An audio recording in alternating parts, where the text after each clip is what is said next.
Hello guys and welcome back to the book series called Book Ideas, where we share interesting ideas from more interesting books.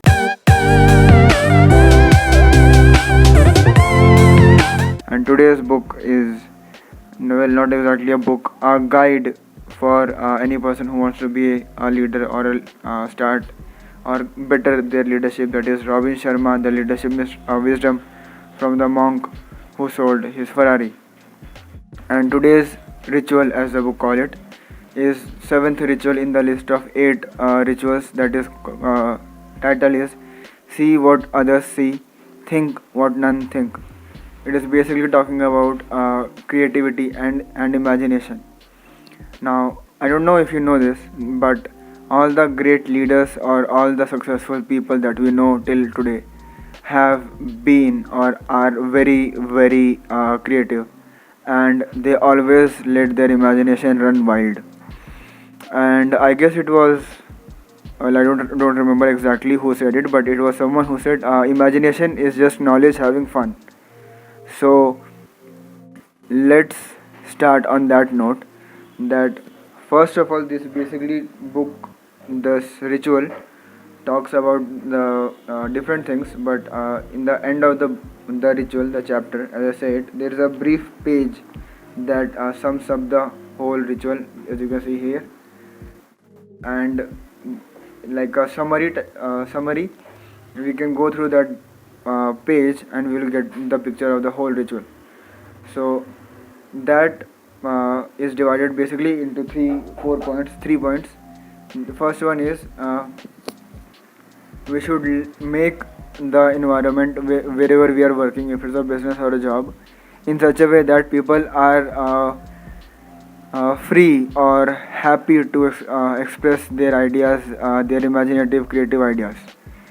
Second is there shouldn't be any limiting belief around specifically this part, that there shouldn't, like, if I say that I'm going to express a new idea to my boss or to my senior, then I shouldn't be having this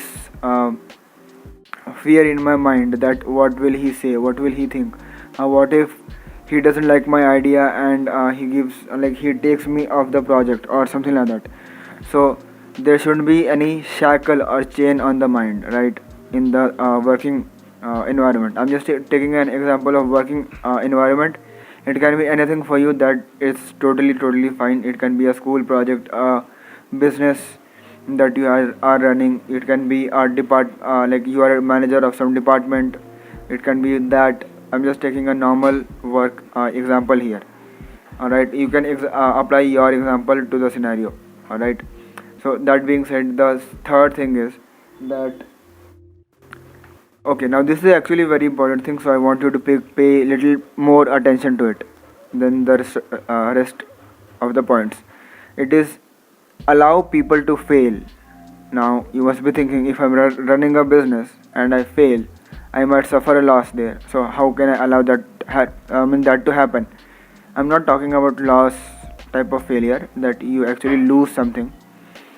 Even in company, when you are making sure that people are not failing in their work, or they are effective in their work, when this point is actually little bit counter for that, but it basically means we can take small risks every day or every month on the project or on the job, and then even if that person or that group of people fail, that is still okay. Like, there's nothing to lose there, or like we don't have to uh, be harsh on them, or those people don't have to be harsh on themselves, that, oh, we failed, oh, this is so bad.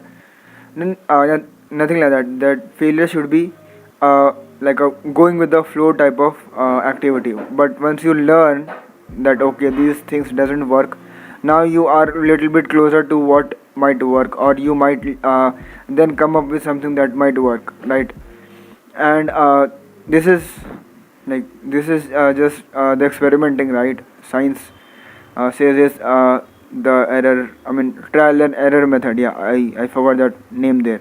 The trial and error method, right? So once that is done, and you know, you have tried some things, you have failed, you then try different things, there is some mistake, and then you correct it, and then you eventually reach to the result that you want to get.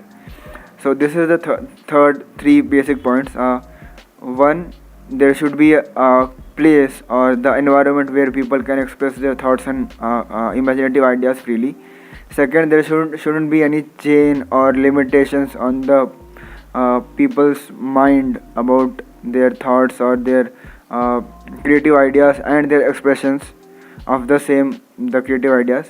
And third and most important thing, you should allow people to fail. If you do all these three things, people will become more productive, they will become more efficient. It might not seem at that point of time, granted, because people will fail and they'll be trying new things, but that will make you a better leader eventually in the long run. So this is the whole video. The book link will be there in the description below. The Robin Sharma's Leadership Wisdom from the Monk Who Sold His Ferrari. You can check that out as well. It's a really good book.